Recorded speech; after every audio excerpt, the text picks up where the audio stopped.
I'm Caleb Thompson. I'm an interventional and structural cardiologist here at Dignity Health, Bakersfield Memorial Hospital.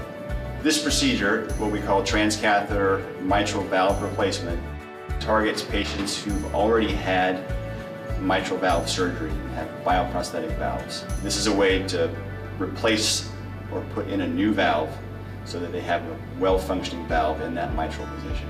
For this patient, for example, she already had mitral valve replacement 10, 12 years ago, and now she's in her 80s, and to redo that kind of procedure just elevates the risk. She really did not want to go through that again, but she was very symptomatic because this valve had deteriorated. We were able to offer her a brand new valve without the need for surgery, which is a game changer.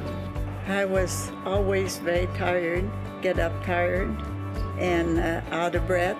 I could only walk a short distance. Getting upstairs was hard for me. I didn't think there was hope for me, to tell the truth. There is hope, lots of hope. It's the first time that we've done it in Bakersfield. It has not been done too often anywhere in the States. It's catching on.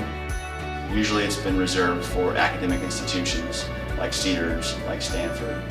Here at Dignity Health Bakersfield Memorial Hospital, this is the first time it's been done. First time it's been done at Bakersfield and maybe in this end of the Central Valley. A few days later, I could walk without being out of breath, didn't feel so tired, and every day is a big change for me. Be able to cook again, be with my family, my grandchildren, my great-grandchildren, that's quite a bit for me. We have a great hospital in Bakersfield Memorial. I put my trust in God and Dr. Thompson.